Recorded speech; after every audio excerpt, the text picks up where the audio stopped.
Welcome to the Metal Prognosis. My name is Lee, and on today's video, we are looking again at the HM300 by Behringer. Now, I've had a couple of people ask me, why aren't I doing the dime effect when utilizing this pedal? Now, the dime effect is from Marshall Dimebag from Pantera, who maxed out a lot of his settings to really help push gear and push different sound and tone ideas, which is really, really cool. I don't know to the full extent on how he actually did it and all that, because there's not really that much on the specifics on what happened with his settings and how he did it. And a lot of people are trying to chase his tones and have been for decades now. But this isn't what this video is about. We're not trying to chase his tone. We're just taking his approach. Now, I thoroughly believe that this isn't designed just to be pushed to the max to get the best out of it. But it seems to be the most popular way of approaching it. So I thought what would be cool is not only let's do it, but let's do it through this Marshall here, and just see how it sounds and have some fun. And I normally try to do something a little bit more modernish, so to speak, with my jams. Not so much really modernish, but not really go for the old school type of Swedish death metal type of sound. But today we will. Today we'll try not so much master the sound, but let's just see what it's like maxing this out. And I'll do kind of an old death metal type of little jam that I do, like I do in all my videos, just for a bit of fun and hopefully be a really cool conversation. So let's match up the HM300 with the Marshall. Let's just have some fun and see what happens.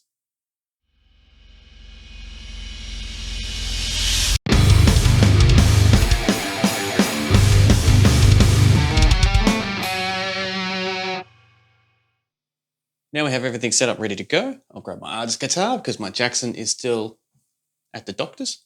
And here's my pick. No, I'm going to use this pick. So I've just dialed in something quickly just in the Marshall head here, and this is what it sounds like so far.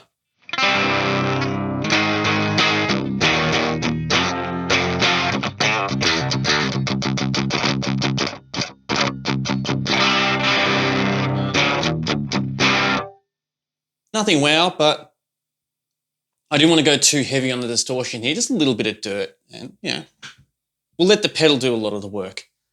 So if anyone has used this and used it differently, please let me know in the comments to know how you do it, but I figured this might be a nice way to do it rather than trying to oversaturate an already oversaturated sound, because you can get a pretty cool and brutal distortion sound just from the Marshall head alone.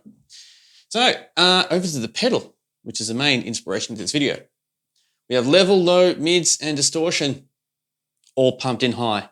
So this isn't like my usual video where I dial it in and muck around with a few different things. We're just going max. So let's turn it on. And what I do have is, you can't really see here, but there's a lot of noise going on. So I just got the SMG noise reducer on here to give us a little bit of a hand, because otherwise if I turn this off, you get a hell of a lot of noise coming through. So I'll keep that on because that cleans everything up. And now let's hear how it sounds with everything maxed.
I will say this straight off the bat, it's fun.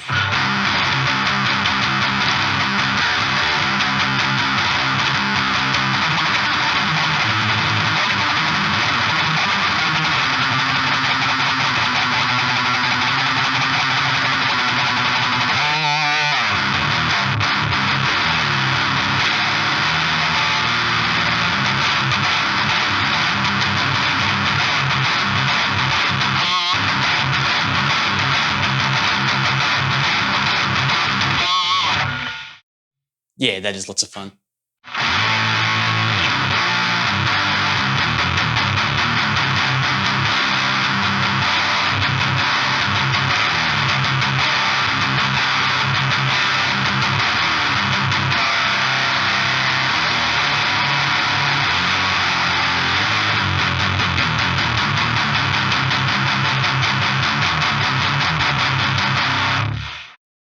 So there you have it. That is the sound. Now, once again, we're not really exploring anything here. We're just turning it to max and having some fun. So I'm going to take a little bit of a step away from the camera.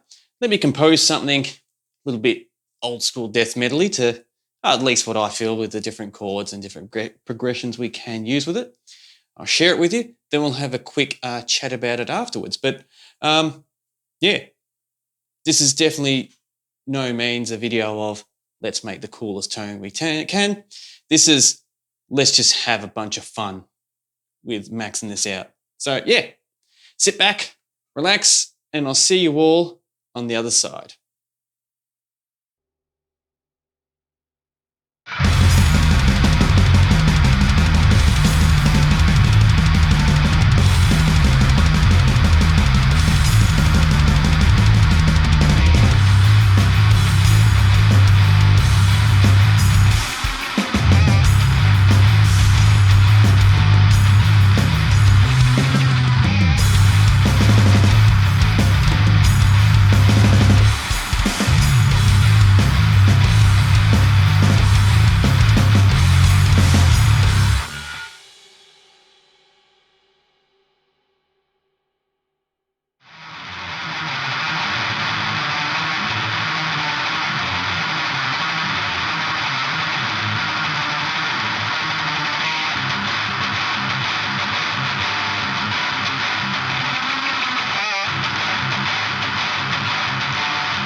Time for my final thoughts on maxing out the HM300 here and running it through the Marshall head here. So the Marshall heads is a really good unit, and the sound that we got out of it to start with wasn't anything wow, but it was good. It was decent. It had a little bit of dirt to it, just a little bit of a bite. But maxing this out and doing the Dimebag effect, so to speak, as it's been kind of nicknamed and chimed over the years. Look, it was fun. It was fun. The jam that I did, the guitar sounds were pretty muffled and they were very muddy, but it was still fun to do. Without the bass guitar, I think people would have a lot of trouble distinguishing the notes.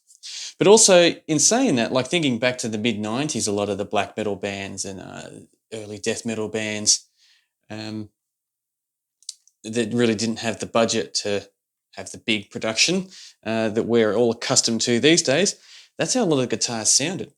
So, yeah, while jamming through it, it definitely reminded me of like that type of era of all like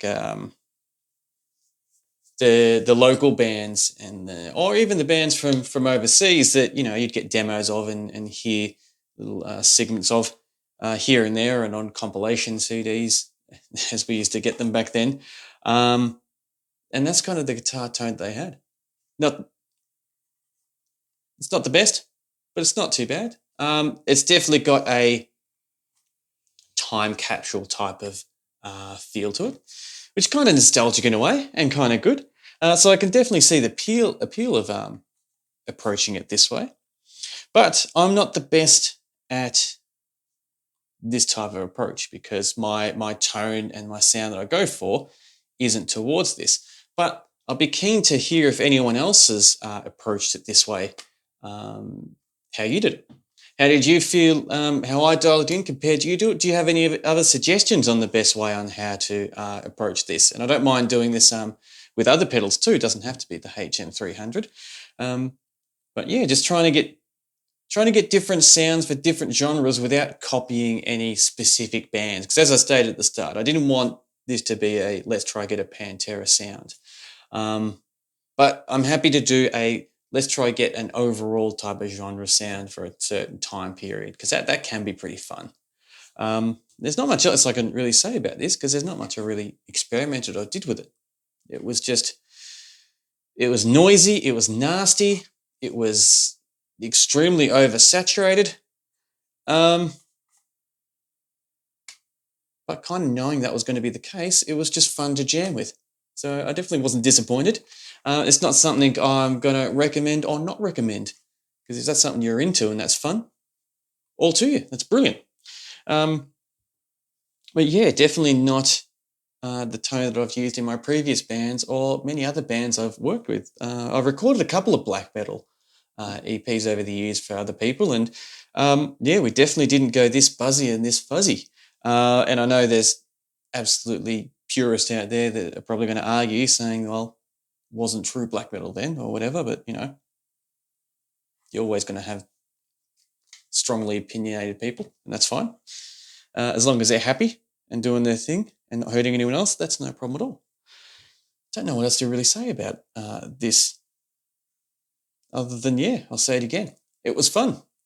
Playing that type of speed, though, from a guitar perspective, I had to use a lot harder pick than I normally do for that tuning of guitar, which was interesting too, because I normally use a very thin pick to get different type of characteristics and different type of voicings out of my guitar playing. But with this, with just straight fuzz and getting straight speed, it was easy just to grab a harder pick and just smash through it. So I found that interesting as well. So there we have it. That is the HM300 mashing it up with the Marshall here. And yeah, it was heaps of fun. So thank you very much for being along this quick little video of just seeing what happens, really. So yeah, in saying that, I'll do my usual sign off.